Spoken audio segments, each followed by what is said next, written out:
Good morning all of you. उठो, जागो, तब तक मत रुको जब तक लक्ष्य की प्राप्ति ना हो जाए। तो आज की शुरुआत हम इस स्वामी विवेकानंद जी के विचार से कर रहे हैं। हमने प्रश्न नंबर 20 तक कर लिए हैं। सामान्य ज्ञान की सीरीज चल रही है हमारी, हिंदी हमारी पहचान है के अंतर्गत। तो आज हम अगले 5 प्रश्न पढ़ रहे हैं। तो आधुनिक युग के चरण कौन है? रामधारी सिंह दिनकर। आधुनिक युग के इन्हें चरण कहा गया है। देवताओं की लिपि किसे कहा जाता है?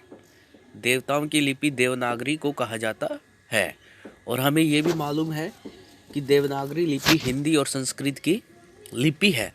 इसके साथ साथ देवनागरी लिपि अन्य अनेक भाषाओं की लिपि है और इसकी बहुत सारी विशेषताएं भी हैं। तो एक नज़र हम इसकी विशेषताओं पर भी डाल लेते हैं। देवनागरी एक भारतीय लिपि है जिसमें अनेक भारतीय भाषाएं तथा कई विदेशी भाषाएं लिखी जाती हैं। यह बाएं से दाएं लिखी जाती है। इसकी पहचान एक क्षैतिज रेखा से है जिसे शिरोरेखा कहते हैं। तो हम इसे जब कॉपी पर, ब्लैक बोर्ड पर, जहाँ भी हम इसके सेंटेंस लिखते हैं इस लिपि से बने हुए, तो हम अपने लेफ्ट हैंड से शुरू करके राइट हैंड की ओर वाक्य लिखते हुए चलते हैं। और जो भी शब्द लिखते हैं उस शब्द के जितने भी वर्ण होते हैं उनको मिलाने के लिए उनके ऊपर हम एक लाइन खींचते हैं जिसे शिरोरेखा बोला गया है।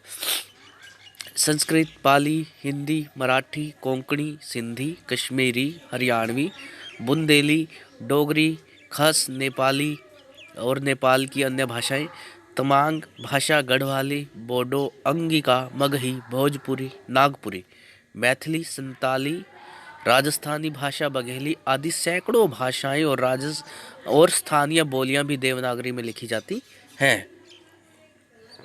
इसके अतिरिक्त कुछ स्थितियों में गुजराती, पंजाबी, विष्णुपुरिया, मणिपुरी, रोमानी और उर्दू भाषाएं भी देवनागरी में लिखी जाती हैं।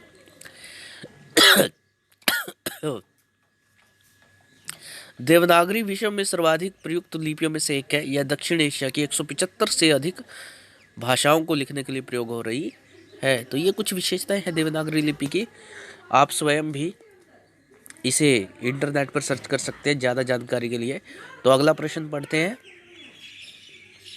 हिंदी भाषा का प्रथम महाकाव्य किसे कहा जाता है? तो हिंदी भाषा का प्रथम महाकाव्य पृथ्वीराज रासो को कहा जाता है जिसके लेखक चंद बरदाई हैं।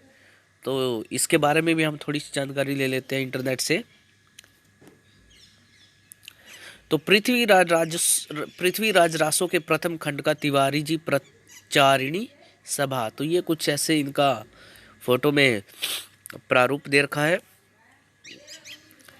पृथ्वीराज रासो हिंदी भाषा में लिखा गया एक महाकाव्य है जिसमें पृथ्वीराज चौहान के जीवन और चरित्र का वर्णन किया गया है। इसके रचयिता चंद बरदाई पृथ्वीराज के बचपन के मित्र हैं और उनके राजकवि भी हैं। तो देखो, चंद बरदाई पृथ्वीराज चौहान के मित्र और उसके राजकवि हैं और इन्होंने उनका ही वर्णन किया है। और उनकी युद्ध यात्राओं के समय वीर रस की कविताओं से सेना को प्रोत्साहित भी करते थे।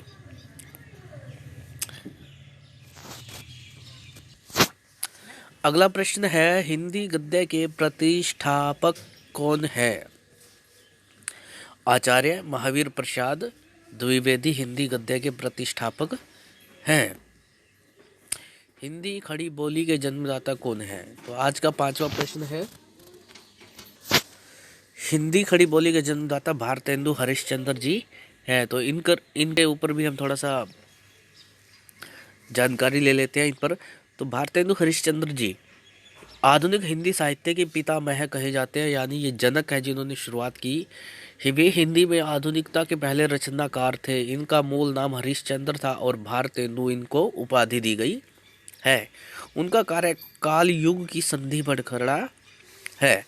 इनका जो जन्म है 1850 वाराणसी में हुआ 9 सितंबर को और इनकी मृत्यु भी वाराणसी में 6 जनवरी 1835 में 85 में हुई। मात्र 35 वर्ष की उम्र में इन्होंने अपना बचपन, युवावस्था और अंतिम चरण पर इन्होंने बहुत योगदान दिया है हिंदी साहित्य को। मतलब 35 साल की उम्र में।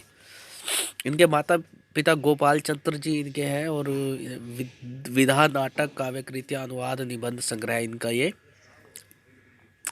लेखन के क्षेत्र है। और इसके अलावा इनकी जो अवधि और काल है, आधुनिक काल के ये एक महान लेखक रचनाकार है। और खड़ी बोली पर भी हम थोड़ी सी जानकारी ले लेते हैं जाते जाते। खड़ी बोली हिंदी का वह प्रारूप है या रूप है जिसमें संस्कृत के शब्दों की बहुलता करके वर्तमान हिंदी भाषा की सृष्टि हुई है।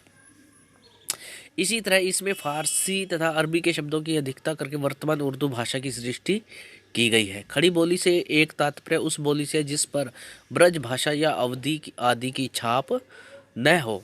ठेठ हिंदी परिनिष्ठित पश्चिमी हिंदी का एक रूप। खड़ी बोली निम्नलिखित स्थानों के ग्रामीण क्षेत्रों में बोली जाती है: मेरठ, बिजनौर, मुजफ्फरपुर, सहारनपुर, देहरादून के मैदानी भाग, अम्बाला, कलसिया और पटियाला के पूर्वी भाग, रामपुर और मुरादाबाद। खड़ी बोली क्षेत्र के पूर्व में ब्रज भाषा, दक्षिण पूर्व में मेवाती, दक्षिण पश्चिम में पश्चिमी राजस्थानी, पश्चिम में पूर्वी पंजाबी और उत्तर में पहाड़ी बोलियों का क्षेत्र है। मेरठ की खड़ी बोली आदर्श खड़ी बोली मानी जाती है जिससे आधुनिक हिंदी भाषा का जन्म हुआ। वहीं दूसरी ओर मुजफ्फरपुर व सहारनपुर, बागपत में खड़ी बोली में हरियाणवी की झलक देखने को मिलती है। बांगरू, जाटकी या हरियाणवी एक प्रकार से पंजाबी और राजस्थानी मिश्रित खड़ी बोली है जो दिल्ली, करनाल, रोहतक, हरियाणा हिसार और पटियाला, नाभा, जींद के ग्रामीण क्षेत्रों में बोली जाती है। तो इस प्रकार से आज हमने 5 प्रश्न पढ़े हैं। ये 5 प्रश्न आपने अपनी नोटबुक में लिख लेने हैं और अधिक जानकारी के लिए जो बातें बताई गई हैं और दिखाई गई हैं आपको इंटरनेट के माध्यम से आप स्वयं भी इनकी विस्तृत जानकारी ले सकते हैं। और आपने ये 5 प्रश्न आज जरूर नोट करने हैं। तो आपने आज ये 5 प्रश्न जरूर लिखने हैं और नोट करने हैं, याद भी कर लेते हैं।